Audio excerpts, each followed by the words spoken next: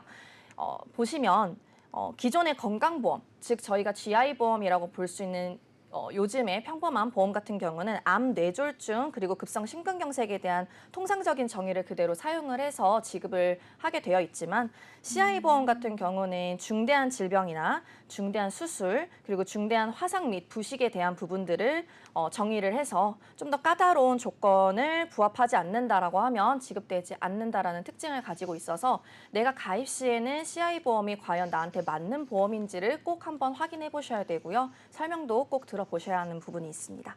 그렇군요. 그러면은 CI 보험금, 이 보험금 지급 대상이 어떻게 되나요? 지급 대상 같은 경우는 보시다시피 중대한 질병, 제가 앞전에 설명드렸던 중대한 암, 그리고 중대한 뇌졸중, 중대한 급성 심근경색증에 대한 부분들이 보험금 지급 대상이라고 보시면 되는데요. 중대한 질병 말고도 중대한 수술에 대해서도 보장은 받으실 수 있습니다. 그래서 그 다음으로는 제가 중대한 수술에 대해서 보장해 드리는 것들을 한번 살펴봐 드릴 텐데요. 중대한 수술 같은 경우는요. 관상동맥 우회술, 그리고 대동맥 인조혈관 치환 수술, 그리고 특정 심장 수술, 심장, 간장, 폐장, 췌장, 신장으로 구성된 5대 장기 이식 수술이 약관상에 명시되어 있습니다. 대표적으로 나와 있는 관상동맥 우회술과 대동맥 인조치환 혈관 치환 수술을 대표적으로 살펴보겠습니다. 그래서 우선 관상동맥 질환으로 분류되는 협심증과 심근경색증 같은 경우는요. 보통 약물과 스텐트 시술로도 충분히 치료가 가능하지만 그와 좀 더 중대한 질병이라고 볼 수 있는 관상동맥 질환의 어떤 석회화가 좀 심하고 정도가 그리고 여러 관상동맥 부위에 질환이 있는 것처럼 그 정도가 심한 관상동맥 질환을 하나하나 시술을 하게 되면요. 재발률도 높고 수술이 실패할 확률도 엄청 높습니다. 그래서 이런 경우에는 어쩔 수 없이 관상동맥 우회술이라는 수술이 들어가게 되는데요. 관상동맥이라는 곳은 심장으로 산소가 영양을 공급하는 곳이고요. 앞전에 말씀드린 것처럼 혈전이 생겨서 혈관을 막게 된다라든지 이런 부분들이 생기다 보면 당연히 심장이나 아니면 혈관으로 이동돼야 되는 산소와 영양이 막히게 됩니다. 그래서 이곳이 크게 막히게 되면 우회할 수 있을 만한 관상 동맥과 비슷한 통로를 만들어 드리는 건데요. 스텐트 시술 같은 경우는 기존의 혈관을 고치는 것이라고 하면 우회술 같은 경우는 아예 새로운 인조혈관으로 피가 원활하게 우회할 수 있도록 새로운 통로를 만든다라고 보시면 됩니다. 네, 알겠습니다. 이제 뭐 후유증이 빈번하게 발생하는 수술일 것 같기는 한데 이게 까다로운 조건만큼이나 크게 걸리지 않을 질병인 것 같이 느껴지거든요. 근데 전문가님 실제로 이런 CI 보험금을 지급받으신 분들이 많이 계신가요? 네, 실제로 CI 보험을 가입하신 후에 중대한 질병으로 진단을 받고 보험금을 지급을 받으신 분들이 계세요. 근데 다만 그 중에서도 저희가 좀 주목해야 되거나 아니면은 꼭 알고 있어야 될 대표적인 사례를 좀 말씀드릴 수 있는데요. 예를 들면 길을 가던 30대 남성분께서 급작스럽게 뇌출혈이 오셔서 쓰러지셨습니다. 뇌 손상 같은 경우는 특히나 마비와 같은 후유 장애를 빈번히 겪으실 수 있어요. 그래서 여기서 이 남성분 같은 경우는 하반신 마비라는 후유 장애를 입게 되세요. 그래서 아직 너무 젊은 나이시기 때문에 선택할 여지 없이 재활 치료를 열심히 받게 되시는 거죠.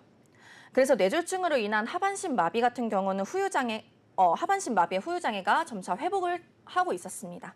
그래서 여기서 하반신 마비 같은 경우는 신체 장애율 30%로 CI 보험의 까다로운 조건 중에 하나인 질병 진단과 그 이후에 후유 장애 25%에 해당됐기 때문에 보험금은 지급되어야 했지만 결과적으로는 지급되지 않았습니다.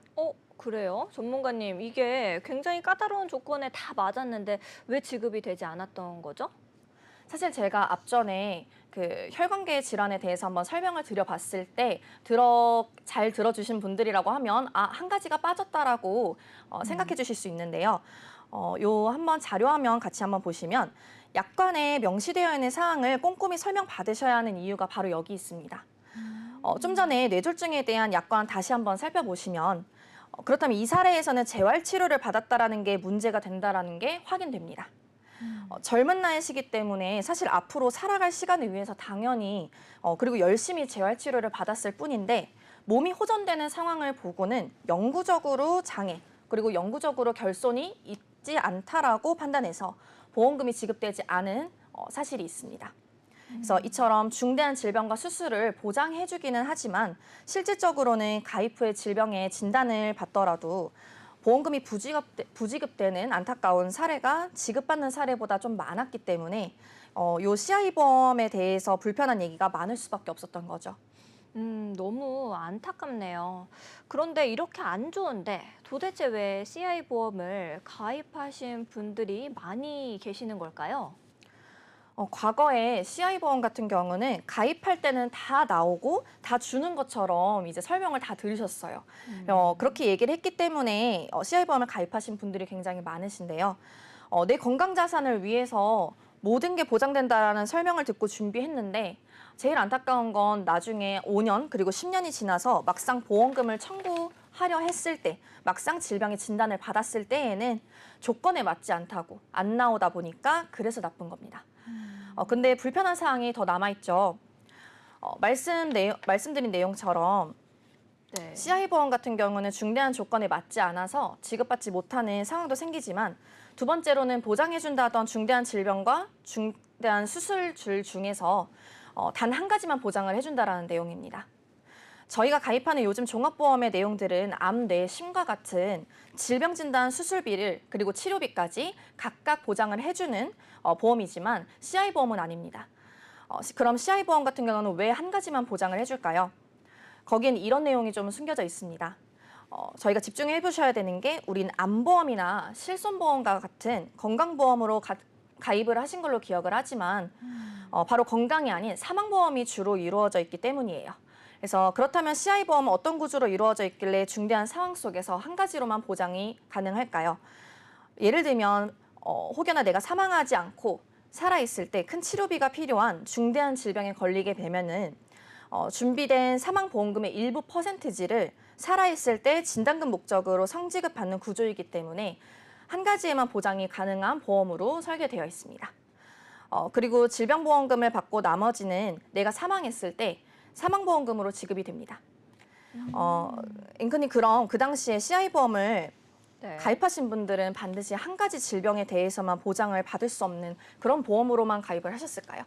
뭔가 그때에도 그것만으로는 좀 부족하다라고 생각을 하시는 분들, 느끼셨던 분들도 많이 계실 것 같은데요? 맞습니다. 그래서 CI 보험 같은 경우는 주 보험인 사망보험금만 가입하지 않으시고요. 부족한 보장을 특약사항으로 보완을 해서 여러 보장을 받을 수 있게 가입을 많이 하셨어요. 다만 자료 보시다시피 사망보장을 주로 하는 일반 종신보험보다 더 비싼 CI 보험이기 때문에 특약사항들을 비교적 저렴한 갱신형으로 구성하게 되세요. 여기서 장기적으로 가져가야 하는 보험으로서는 사실상 시간이 지나다 보면 보험료가 지속해서 오르는 갱신형 특약들 같은 경우는 시간이 지날수록 아마 부담마저 보험료에 대한 부담마저 조금 겪게 되실 거예요. 그래서 이처럼 내 보험이 CI 보험인지 혹은 갱신형 특약이 많은 보험인지를 점검하지 않으시면 여러 불편함이 있더라도 계속해서 안고 가게 되는데요. 우리가 지금 접하는 보험도 아주 다양하게 존재하는데 과연 과거에는 이런 CI 보험만 있었던 걸까요? 과거예요? 네, 아닐 것 같은데. 네. 맞아요. 어떤가요? CI 보험으로만 보험이 존재하지 않았고요. 반대 개념으로는 제너럴 일리스라는 GI 보험이 존재했습니다. 그래서 요즘 종합보험들은 거의 이 GI 보험에 해당하기 때문에 최근에 가입을 하시거나 아니면은 살펴보셨을 때 CI 보험이 아닌 보험들은 거의 GI 보험이라고 생각해 주시면 됩니다. 자료화면에서 중간에 적힌 건강보험을 보시면 되는데요. GI 보험은요. 네. 내가 어떤 병이든 그 병에 대한 질병 코드만 받는다면 까다로운 조건 없이 그 질병 코드에 맞는 보험금을 지급해주는 내용이에요. 그래서 앞서 말씀드린 CI 보험보다는 지급받기 쉬울 뿐더러 사망 보장이 주가 아니기 때문에 저렴하게까지 합니다. 심지어 GI 보험 같은 경우는 이제 중대한 사항 중 한 가지만 보장해주는 CI 보험과는 다르게 일반적인 상황대에서 전부 각각 보장을 해주는 특징을 가지고 있고요.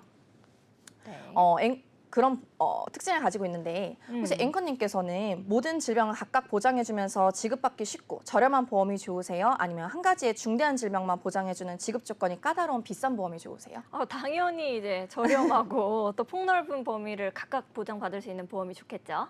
네, 맞습니다. 그러면 앵커님과 같은 생각을 하고 계신 분들께는 CI 보험이 맞지 않다라는 걸 알 수 있습니다.